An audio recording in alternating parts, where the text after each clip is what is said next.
Baik, bismillah, assalamualaikum warahmatullahi wabarakatuh. Kami dari kelompok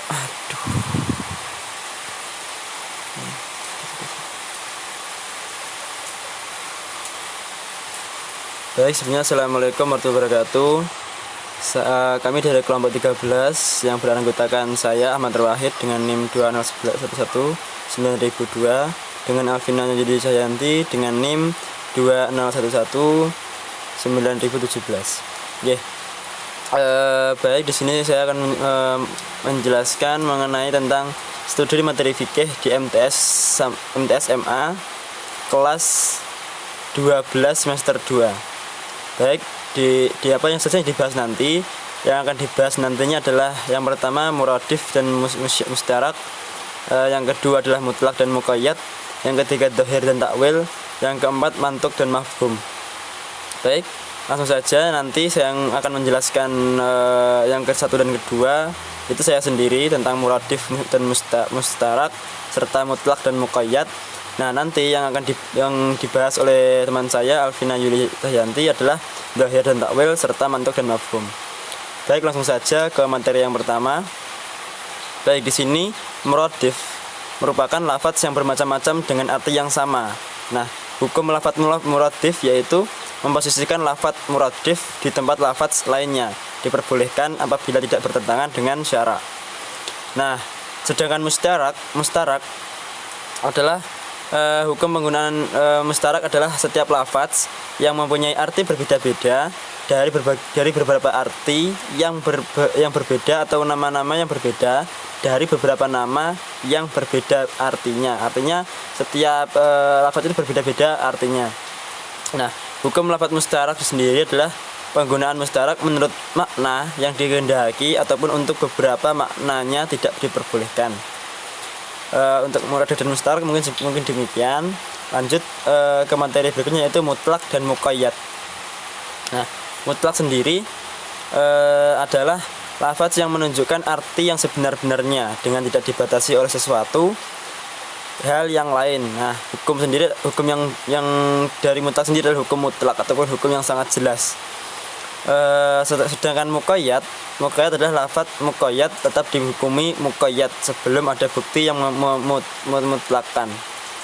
Nah, muqayyad sendiri adalah menjadi hukum muqayyad. Nah, ketentuannya muqayyad adalah ketentuan mutlak dan muqayyad. Mungkin demikian dari saya Ahmad Wahid. Akan dilanjutkan oleh teman saya Alvina Yuli Sayanti. Terima kasih. Selanjutnya yaitu dhahir dan takwil. Dhahir dari bahasa adalah jelas atau terang. Secara istilah, lafadz yang mengandung dua kemungkinan arti. Salah satu dari keduanya lebih kuat daripada yang lain dan makna yang lain lebih kuat, itulah yang digunakan. Lalu ada contoh dari dhahir. Selanjutnya yaitu takwil. Takwil secara bahasa yaitu tafsir secara istilah memalingkan lafadz dari makna dhahir atau jelas kepada yang mungkin baginya berdasarkan dalil.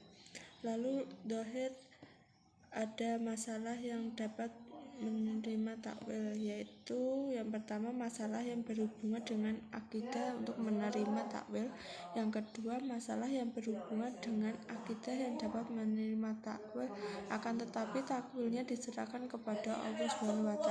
Ini mazhab dan salaf. Lalu masalah yang berhubungan dengan akidah yang dapat menerima takwil.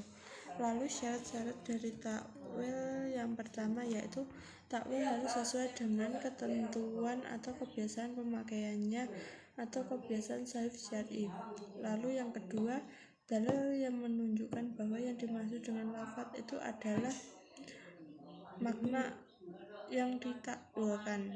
Lalu yang ketiga, apabila takwil itu didasarkan pada qiyas, maka hendaknya qiyas jali bukan qiyas khafi.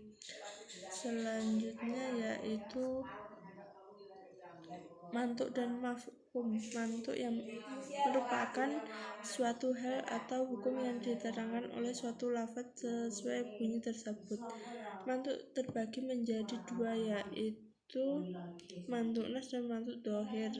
Selanjutnya mafhum. Mafhum merupakan suatu hukum yang diterangkan oleh suatu lafadz itu tidak menurut bunyi lafaz itu sendiri. Maf'ul terbagi menjadi dua, yaitu mafhum dan muwafaqah. Lalu mafhum dan mukhalafah. Sekian presentasi dari kelompok kami, kurang lebihnya mohon maaf. Wassalamualaikum warahmatullahi wabarakatuh.